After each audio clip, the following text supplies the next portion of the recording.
Happy Halloween, everyone! Happy Halloween. Is that, yes, that's still in focus. Thank heavens, because I actually already recorded a whole, video. It was like an hour long, and I'm going to make this one shorter because I feel like I rambled too much in that one. But anyway, and the stupid camera wasn't in focus for, most of it, and so I keep checking compulsively. I've put it in a manual mode. Is that gonna focus? Okay, stay focused. Okay, hopefully it doesn't switch around. Otherwise, you may not actually get this video, or at least not get it before Halloween is over. So, what is this video about? Well, I am here in the spirit of Halloween. I'm back from the dead. And I'm going to talk about typology. That's what I'm back from the dead about, because I haven't talked about typology that much. I did do my interview with John Barnes. That was very fun. But I've been very focused on other endeavors at the moment. But I thought, you know what? I was talking with John Barnes again, actually, and I got the idea for this video and was like, you know what? I'm going to do it. It's Halloween night, and I'm going to do this video. And what is this video? I am going to compare each of the four quadras to archetypal horror monster character things. So I'm going to choose four monsters that sort of fit or describe or serve as useful symbols for each of the four temperaments. So this is not exactly going to be a flattering image. That is not the idea. I'm trying to show how the different temperaments go wrong. Yeah, let me check one more time to make sure everything is in focus. Cool, looks in focus to me. I don't want to have to redo this again. Let's just do a very quick reminder of the four temperaments, quadras in socionics, though there's differences, but the structure is essentially the same. So I'm going to use the terms that I used in Motes and Beams and in other videos just to make it simpler for me and for those who are already familiar with my work, but I'll also put the socionics terms. So Democrats, which are also known as the Alpha Quadra, monarchs, or aristocrats. Aristocrats was a term that I have come to favor more and more, in large part from the lobbying of Ghost of Young, who I've done some interviews with. You should check those out. They were very fun. They are the Gamma Quadra. Theocrats, they are the Beta. And the anarchists are the Delta Quadra. Right? And what differentiates these, and this is an idea that I've hammered out with Jack Aaron and also with Nick Kramer, who did the Portuguese translation of Motes and Beams. What a star. And I've done an interview with them as well that I'll put a link in the description below. But in talking with them, sort of hammered out this idea that we can describe normally, we describe the temperaments, right, in terms of the functions that are associated with them. So over here we have SENI and FETI. Over here we have NESI, TEFI. Up here we have SENI, TEFI, and down here we have NESI, FETI. And what we hammered out is, in the past, I had it so that SENI, SENI, TEFI, TEFI, those are the contextual axes, and then I had the other four are, or rather other two, are the universal axes, so that the monarchs and the Democrats were pure types because they are wholly contextual or wholly universal, whereas the theocrats and anarchists are mixed types or hybrid types. And that's only half of the truth, I think now. A better way of putting it, and I'm not going to go into all of this because it will make the video way too long, and that's not what this video is about, but we can describe them as these monarchs are the contextual types, and Democrats are the universal types.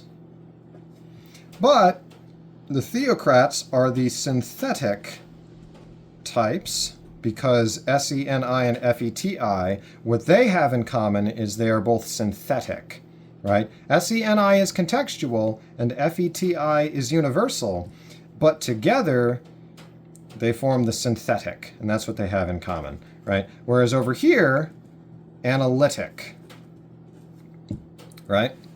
That's the idea over here, is NESI and TEFI are analytic functions. So you can see what's interesting here, right, is that each of these temperaments can be, as it were, decomposed into the others, right? So this one, which is the synthetic, it can be decomposed into contextual and universal, right? Contextual, universal. Same with the anarchists. Contextual, universal, except it's slightly switched. This is the contextual and this is the universal. But the Democrats, they don't decompose into contextual universal because they're already fully universal. What they decompose into is synthetic and analytic, and the same goes for gamma. I'm pointing this out because it excites me, because there is something similar I have found structurally in some of the research I've been doing into the mathematics of quantum mechanics. I will get into that when I finally finish my massive quantum mechanics video project that I've been working on for a little while now. Stay tuned for that. I don't know when it'll be finished, but that is one of the big things I've been working on. So, anyway, so that's a crash course there. And in fact, it is worthwhile to just go over briefly contextual, universal, synthetic, analytic, right? So I'll go ahead and... Sorry. I couldn't resist. Is that still in focus?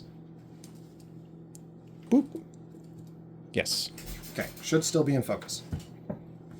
Okay, so the contextual, in a nutshell, the idea here is supposed to be that it is sort of subject-oriented. You have the subject here, and the subject has a perspective, right? All of this is in the dark, at least while they are looking in this direction, and you have objects, but they can only see one side of the objects at any given time. Now they can walk around the objects and see different sides, but that takes actual physical movement. They can only see one side at a time, right? So it's like this. It's very directed, and it is directed from one spot and towards another spot. So there's kind of an implied hierarchical relationship there as well. I call it contextual because the understanding of these functions is always dependent on the context in which they exist, or that they are looking at things, right? It depends upon the context, right? The context here is that the subject is right here looking in this direction, therefore this is the range of view they have. This is the way that objects look to them from this perspective. And they are very perceptive about objects from that perspective, but they can also miss other things about the object elsewhere, and we'll get into the effects of that later. Universal is meant to be the opposite. The universal is like, I am leaving my body, goodbye, and I am going to go onto the outside and look in from every direction at once. That is what I'm going to try to do, except they're not really looking. The universal isn't really very well represented with an eye, because an eye is very like this. An eye is directed. But the universal is trying, as it were, to become unembodied. They're trying to escape the body in some sense and look down on objects in themselves from every angle at once, right? So we can't represent those sorts of things in the way that the contextual would like to with images. The universal, we have to represent them in other ways, say in mathematics or in more abstract descriptions, things like that. So that's the universal. It's trying to abstract out from the essence of the things. I can say words. You'll notice I haven't drawn in any shadows here because it's trying to get outside of all of that. But it can lose information also because it's like, well, can you actually get outside of your body? Well, I don't think so, but then again, I have contextual perception, so I'm a bit biased in that regard. Okay, so that's the general idea there. I've made other videos on this that put it better, but I just wanted to review it here. Synthetic, which I have not talked about at length, but I should at some point. I really should, but I've just been so focused with other projects. But the idea of the synthetic, and this, by the way, is SENIFETI, right? This is SENITEFI, right? So it's just the judgment functions that have switched. With the synthetic, the idea is it's trying to here, I'll do it this way. So I'll draw a little dot in the center, but it's trying to reduce all information and all objects down to one united essence, or some small set of united essences, right? It's trying to simplify, it's trying to synthesize, it's trying to show how different things are actually the same, or are the same when viewed from the right perspective, right? So that's sort of the ultra-synthetic kind of version of things, right? It's always trying to show how things are actually the same.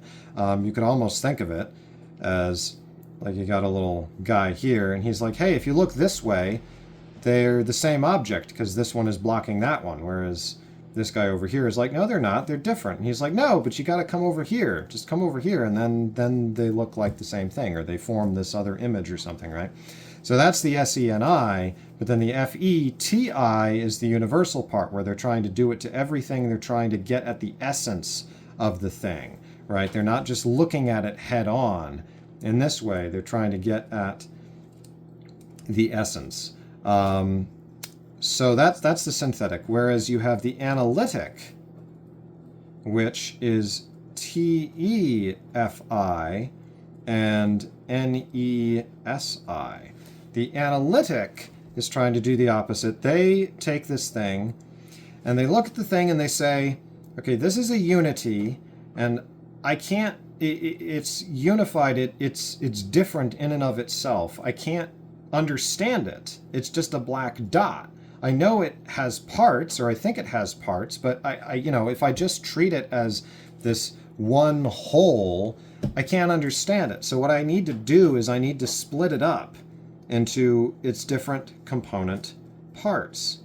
It has this part, it has this part, it has this part, it has this part, right? And then those could maybe be split up into parts, right? And I can keep doing that, right? I can keep splitting things up and organizing them, right? Now, and it's important to note, because the analytic types, I mean, plenty of them are very much like, no, I believe in holism, and you can't split things up in this way. Maybe splitting isn't the right imagery, because that sort of connotes like violence and dissection and like, destruction. And that's not really what I'm trying to get at. It's more of this notion of trying to analyze, trying to say, how do I put it? Trying to say that, because what the synthetic does, right, is it's trying to reduce things and say, no, these things are actually the same. Whereas the analytic, right, this guy is the analytic, and this guy is the synthetic. And in some sense, it's a parody of the synthetic here, right? Because clearly these are two separate things. But the synthetic is saying, well, yeah, I know that they're two separate things and from one perspective, but But really, from my perspective, which is of course the correct perspective, they're the same. They might as well just be the same. But the analytic is like, no, these are two different things. And the synthetic is like, no, you are making it more complicated than it is and you are getting confused, right? But that's what the analytic does, is they're like, no, everything has its own individual nature, right? So when you have a group of things, we need to be able to split them up into their different parts, into their actual individual parts, right? They aren't just a homogeneous whole. We need to be able to split them up. So that's what the analytic is trying to do. Okay, now, sorry, I couldn't resist. You probably saw that coming. Now, let me check. We in focus? Yes, we should be in focus. Let's actually talk about the monsters. We're going to begin with the Democrats. The Democratic type. N-E-S-I. And sorry for the noises of monsters outside my apartment. Very truck-like monsters out there. F-E-T-I. Universal.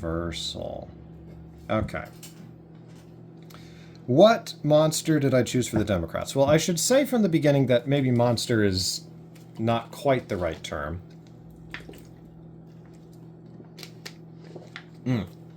Excuse me. You got a little ASMR water drinking there. It's more like monster category or archetype would almost be a better way of putting it. And that'll make more sense here. When I was talking with John Barnes, it was very funny because I was like, so what do you think? He's like, can I guess? I'm like, yes, you can guess. And he's like, so for the Democrats, you probably picked zombies. And I was like, dang it, John. Yes. Well, kind of, sort of. That's one monster that fits into the more general category. It's certainly not... None of these are meant to be flattering, but this is particularly unflattering because zombies are like these mindless drones, and that is not the true sinister element that I am trying to bring out with the Democrats here. The idea of the Democrats, I argue, and by the way, just so we're clear, this is the NTPs and the SFJs, right? NTPs and SFJs. Can do that so it's clear. I would almost say the true archetype is the creepy village. The creepy village.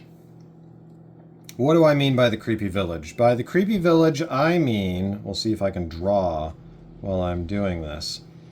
I mean, you break down your car on the side of the road in the middle of the Midwest, and you're like, oh no, I don't want to have to sleep in my car, but look, there's this little town. It's not marked on the map, but there's this little town out in the middle of nowhere, right? And I go into, these are houses. We'll say they're houses. We'll put little windows in them. Anyway, it doesn't matter. You go into the town, and everybody is super nice, and they're all smiling, and it seems like it's a very nice, peaceful utopia. They're like, oh no, we don't need to be in contact with the outside world. We've got everything is nice and hunky-dory here, but then you just start noticing things are a little off in this town, and everybody looks kind of like they're very like uniform and the same. And then you start doing a little digging and you begin to realize, wait a second, there's a cult! And they eat people! Rink, rink, rink, rink!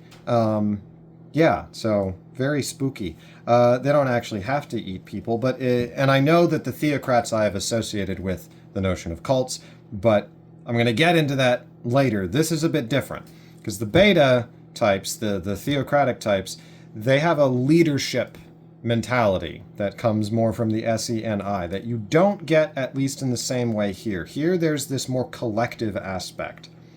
This idea of no one has to be our leader, because we have the rule of law. We have laws, we have rules, we have ideas, we have a society that we've built up where it's fair. So, we might have rulers in the sense that you need somebody to make certain snap decisions and blah, blah, blah, but we have our system that we have created. And we're going to stick to it. So we're all united, we're all in harmony, and we're going to make you in harmony with us too, right? So that's the idea. So it relates in with zombies because of the notion of, oh, we're going to assimilate you. We're a collective, right? And you might, if you want a particular figure to be the monster for the Democrats, it might be like the mayor of the town, right? The mayor of the town is a specific type, and they're always smiling, and they're like, oh, you'll like it here forever and ever and ever, right? So very creepy.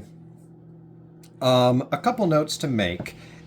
NTPs have often complained, or at least some of them have complained, about this notion of the democratic, the universal, because many NTPs and so this is actually a thing that has been a problem since the beginning. When I was first making my INTP videos, I really emphasized the universalist aspect, which I do still claim is very important, but it doesn't match up with the actual lived experience of NTPs, at least not many of them.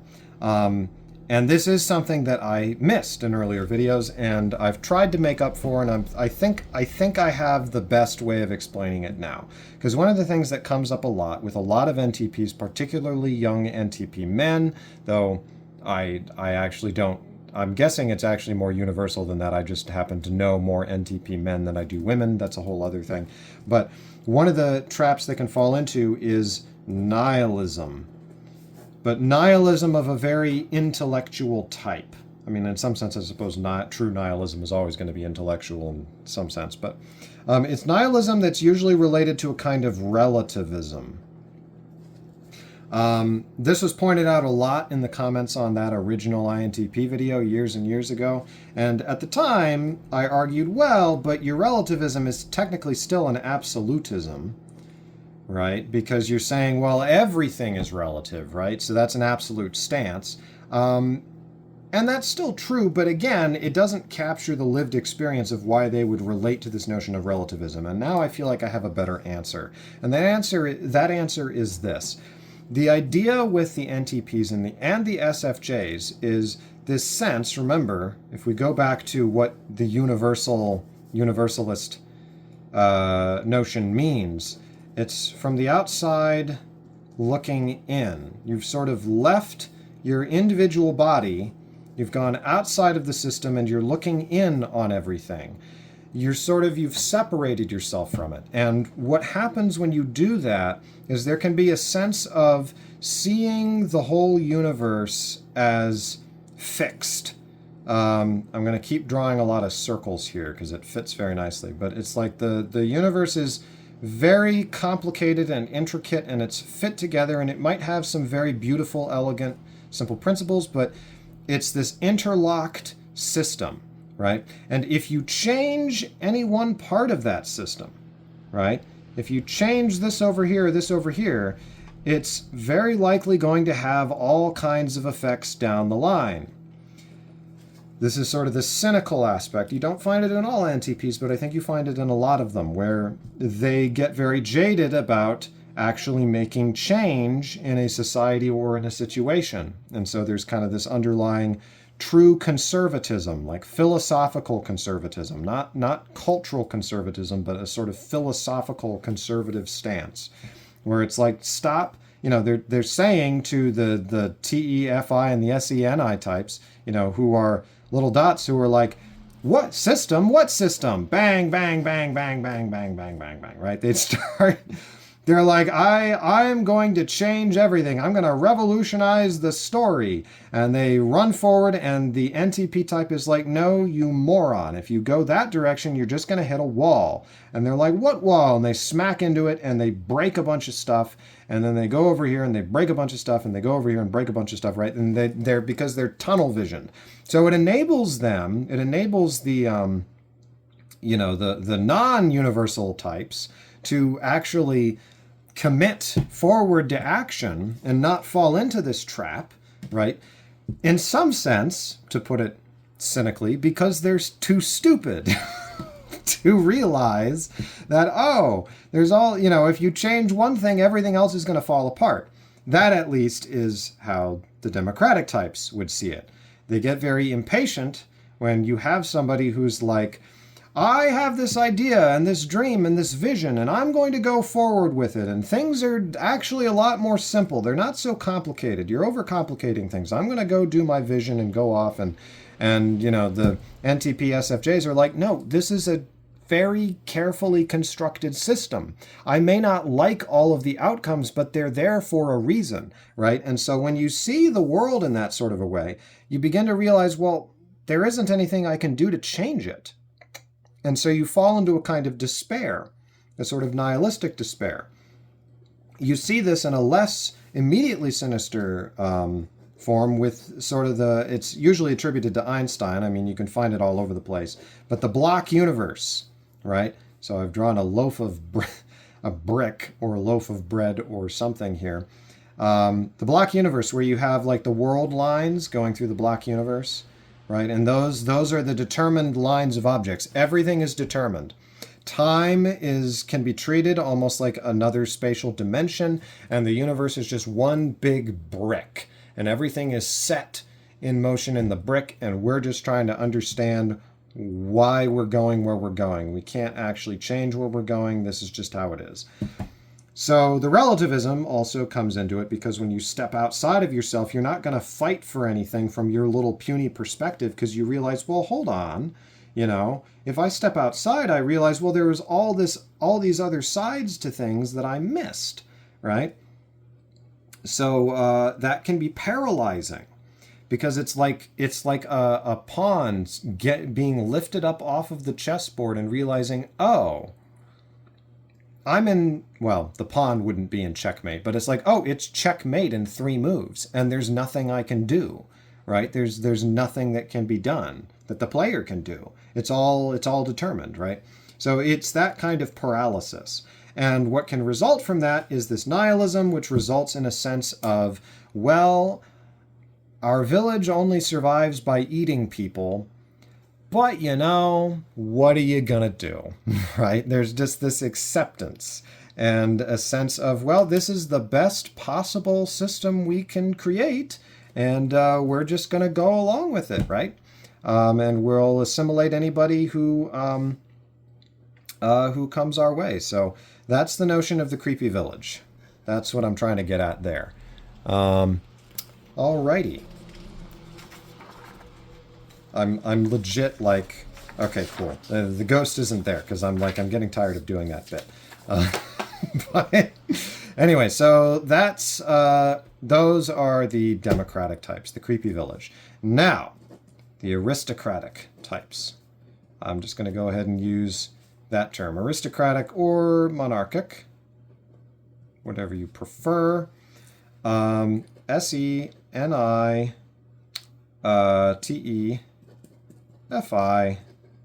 contextual. All right.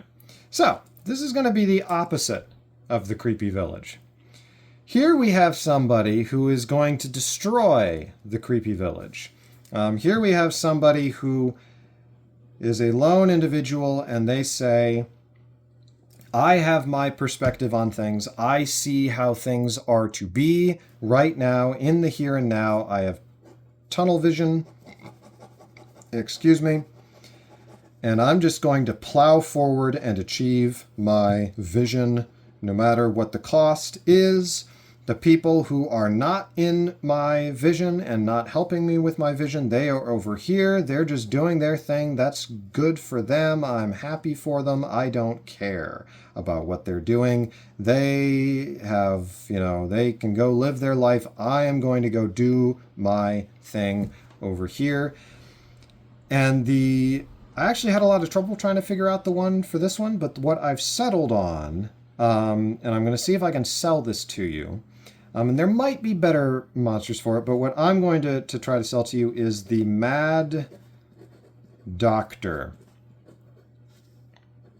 The Mad Scientist as well. And you can extrapolate this to the notion of the evil wizard, right? Or the witch or warlock or somebody who is going to plow over other people in order to accomplish what they want to do. And they may not even realize that they are doing it, right? They may not realize that they are plowing over other people in their efforts, because ultimately they don't care. They just want what they want. So more specifically, the original image I had was, right, of the mad doctor. The mad doctor as someone who, body horror, right? They're going to capture people and they're trying to get their experiment to work, right? They're like, I have this experiment, or I have this image of this, the most beautiful super being, right? And, you know, they're totally crazy, but they're like, I am going to take a bunch of different people and put them together in different ways, and until I have created my masterpiece, right? This is sort of the idea. So it's very horrible. So they're flesh sculptors, right? They are going to control, they're going to manipulate, they're going to pull the strings on a society or on a person in a very brutal way in order to create, you know, very Frankenstein-esque, right? Except Frankenstein was at least doing it with corpses, not so necessarily with the mad doctor idea. And it doesn't necessarily have to be this sort of like flesh sculpting sort of thing. It can simply be the more classic mad doctor of, oh, I'm going to create this machine that's going to destroy the world, right? Not exactly a horror trope, but it kind of works here. So yeah, people might complain because, again, this is the NTJs, and everybody's like, oh, well, yeah, okay, mad doctor, sure, NTJs, we all think of that. SFPs, have you lost your mind? And I would like, my answer is, well, first of all, ISFP fits very nicely in with this, I think, in my experience, the ISFP, because, you know, them ISFPs, all of the types I have met very intelligent people. The fact that I feel the need to say that is, I guess, probably the simplest way of explaining the problem of sensation bias. But anyway, not even just sensation bias, but just stereotypes for the different types, distracting from the actual essence of the type. In any case, the ISFP being very focused on, here is my vision of what I want, what I want to do, what is beautiful to me, and I'm going to get it, and locking out all of everybody else around them in pursuit of that obsessive vision. ESFPs, though, how do we fit ESFPs in here? Well, you see, ESFPs are the monster. No, I'm just kidding. I feel like maybe that joke didn't come off. I meant Frankenstein's monster. Ah, it's ruined. But I'm not going back to redo my joke. Anyway, no, they fit in with this too, I think. The difference, you see, the difference is, so here, I'm going to show you the difference. So here, all right, here's my mad drawing skills. Here is, I'll give him dark glasses. It's kind of like, right, he's got dark glasses. And I'm going to give him, right, so this is the NTJ, specifically the INTJ. All right, we'll be more specific. INTJ, right, very unhappy. Right, they got this, I mean, they may not actually be unhappy, but everybody assumes that they're unhappy. Except when they're like, oh, I'm going to try to be happy, and then everybody is like, what's wrong? I'm sorry, I'm being very mean to the INTJs. I love you very much. Anyway, I don't know why I gave him a goatee. I think it's because it makes him look more evil. Anyway, so that's an INTJ mad scientist. All right, now the ESFP mad scientist, right? They've got glasses too, but they're not dark glasses. You can see their eyes. Ooh, looks like a minion, actually. Oh, now they look kind of sad. There we go. Anyway, that's the difference. Also, that, and of course they have beautiful hair, right? Just gorgeous hair. INTJ is bald, but The ESFP doc is like, they still have a goatee though. And got a goatee. Anyway, the point is, they're still the mad doctor, but they would be, much more suave and everything, but they're still very focused on, I'm going to get this thing, right? And I'm going to plow through anybody to do it, and depending on how evil they are, they will, it just occurred to me, actually, that an alternate version, you have the Mad Doctor, but or not an alternate version, but a more specific version. I've never seen these movies, and I never intend to, but I don't know who the guy's name is, but the Saw guy, right? The Saw guy. Very much in this idea, right? He's playing with other people's lives in order to effect his justice, right? He's capturing people and putting them into these games, right? And he's playing this game with people, right? That's very much the kind of image I'm trying to get at here. Another one would be from the game BioShock. If you've ever played the first BioShock, Dr. Steinman.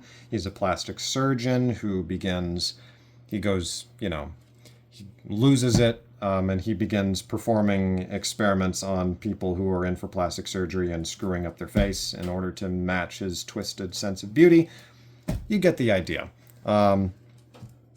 Full steam ahead, plow ahead. So there we go. So that's the Mad Doctor. Woo! All right. Theocratic. The theocratic type. Let me check is that? Should be. Okay. Should be zoomed in. I really hope so. Otherwise, this video is not going to come out. Theocratic. What was I doing? SENIFETI. Synthetic. All right. These are the NFJs and STPs, right? And the type for this is the vampire.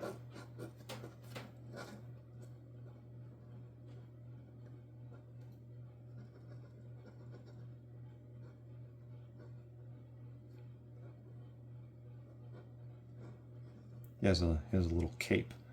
And now it just looks like a goblin superhero. Anyway, the vampire, the vampire. Yeah. Okay, let me explain, because this might seem incredibly indulgent, because I know that at least for some people, vampires are very in. That is like the oldest person thing I've ever said. Vampires are in right now, aren't they? Vampire, what I mean specifically here is it doesn't actually have to specifically be a vampire. What it needs to be is a shapeshifter or some sort of a deceiver. Somebody who, the horror here and the deeply unflattering part is that they are a mask with nothing behind it but a black void. That, in some sense, is the true horror. It's somebody who is not what they appear to be, right?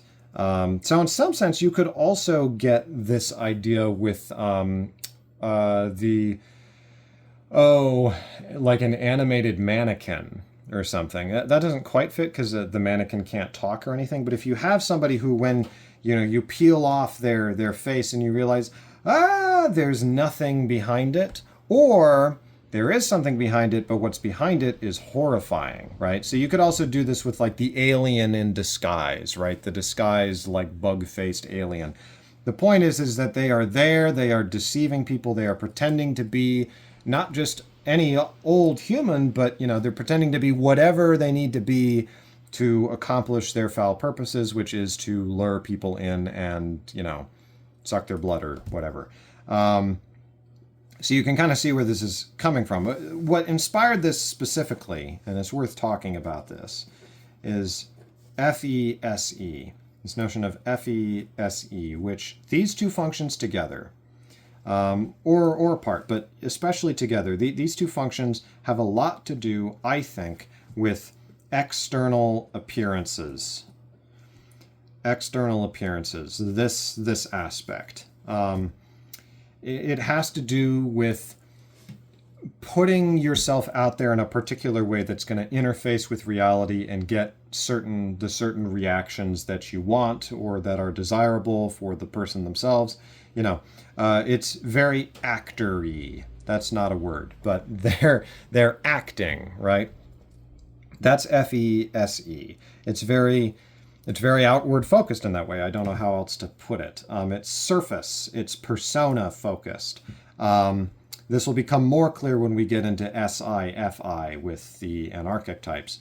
But in any case here, the threat is that if you shift all of your focus over here, and then, if you have these two worlds separated and not properly integrated, right? You have the FESC over here and the NITI over here, then the threat is not even specifically that there's nothing behind the mask, but that there's some horrific, cruel force of nature kind of monster on the other side of the mask, like a bug monster or a horrible vampire bat creature, right? It's the notion of they have disguised themselves as a regular human, like Count Dracula or something, to live among normal people, but they are actually the textbook psychopath, right? They will say and do and behave like anybody. They can behave like anybody. They can trick anybody in order to accomplish their purposes. And the horror here, right, is that there isn't any, they're pitiable, really, because you're like, oh, you have nothing. You have no friends. You have no real friends. You have nobody in your life because you're nothing but the appearance and this, emotionless monster behind the mask, right? The emotionlessness being, you have TI, which is just like pure abstracted principles, and NI, which is like just the pure vision.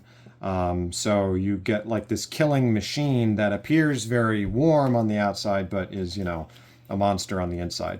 The blood sucking is really more just, that's just a convenient way of putting the horror aspect of it, but also just the fact of the vampire doesn't have warm blood of their own. All of their warmth, all of their life comes from sucking it out of other people, right? So they're only on when they're in the presence of other people. And then when they're not in their presence, they sort of go back to being dead, to being the undead, right? They sleep in coffins and stuff like this. So this is what the theocratic type has to really watch out for, is becoming this.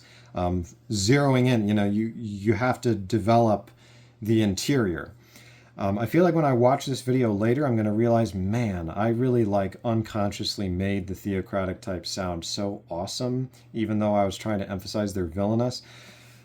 I don't know what to tell you. I relate to this type in certain respects. I try very hard to fight against some of these instincts. So if I tend to unconsciously praise myself in a way, I can only say that's just type bias for you. So anyway, so that is the vampire in a nutshell. And then the opposite is the anarchist.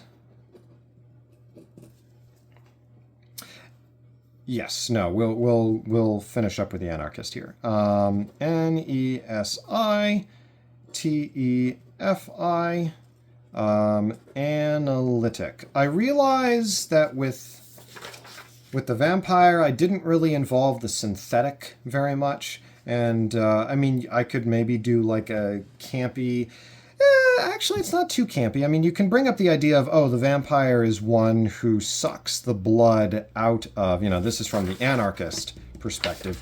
They suck the blood out of a thing or a concept or a person even, and they reduce them down to a husk of what they really are, and they make them just like every other member of their undead army that they are raising, right? So that's what the theocrat does, is they suck the blood out of things. From the theocrat's perspective, they're just being like, no, I'm getting to the essence of them. But from the anarchic perspective, it's like, no, you're removing what makes them individual, what makes them them, right? But for the theocratic type, they don't see it that way. They're like, no, I'm releasing them from this mortal coil, you know? um, there was one other thing I was going to say. Oh, yeah, so you can even get the idea of, right, they make the undead army. Oh, alas, I can't remember what it is. Well, hopefully it'll come back to me in a minute. The anarchist is the analytic type. And the image I'm going to go with for this is the ghost. The ghost. Specifically the haunt, the poltergeist. The spirit who haunts a place or a thing, who is obsessed or attached with that specific place or thing, and you can only really reason with them in terms of that place or thing. So where I'm getting this from is SIFI, which is the opposite of SEFE. SEFE is focused on the other person, on the other people in the area, and working that system, right? Moving and shaking in that system. That's what SE and FE are all about. SI and FI are not about that. SI and FI are about the internal world of the individual and sculpting their own internal world out, or potentially somebody else's internal world.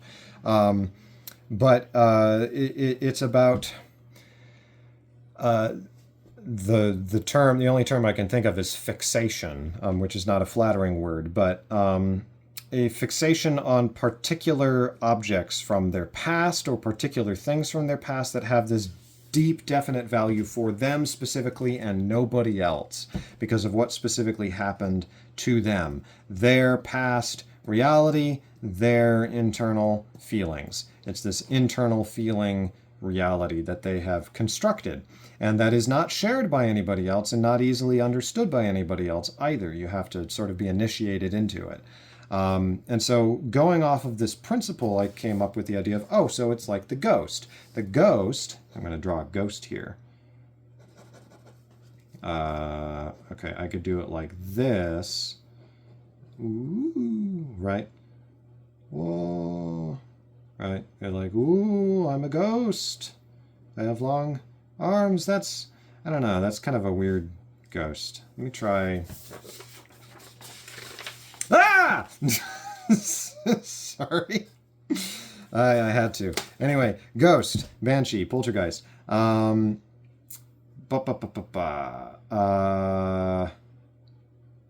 totally lost my train of thought from that stupid gag. I'm so sorry, everybody. Comedy, I do not do. Yes, the ghosts. They're attached to a particular place or thing. But also it's this notion of, so like in the movie, like in order to try to reason with a ghost, right? It's really hard to do because they're generally in their own world, right? And so you also can, it's not just the ghost. You can also have the notion, and this is kind of insensitive, but it's a very common like trope in horror movies, you know, the psychotic or the sociopathically insane villain, right? The murderous, the homicidal maniac. We'll go with that. Homicidal maniac. The point here being that they are trapped in their own world that doesn't make sense to anybody else. And because they are trapped in that world, they are behaving towards other people in a way that makes sense in their own world, but does not make sense in the actual world. And so you have the idea of, I don't know, like the homicidal maniac is like so twisted in their own mind that they actually think, no, I'm helping these other people, right? I'm helping you by cutting off your your ears and eating your eyeballs, right? Like, I'm making it better for you, right? Because they're just so caught up. And the same thing with the ghost. The ghost is like, they're not connected with reality. They're kind of separated from reality. They're in their own internal reality. And so they are, and in some sense, maybe they are trying to kind of individuate other people in a certain way, in a creepy way, right? By, cutting them up into bits or something. But the most important thing is it's this notion of them being in their own world and not being able to get out of it. And so that's what I was trying to get at with the notion of the ghost. I confess the NE, I don't really know quite because I just have such a hard time understanding NESI. You know, I understand it like abstractly, but it's harder to go deeper than that for me. As I've admitted at other times, the TEFI idea makes more sense to me, particularly in its more negative aspect. So yeah, so there we go. There are our monsters, and I hope you enjoyed, and I will see you in the next video. Bye!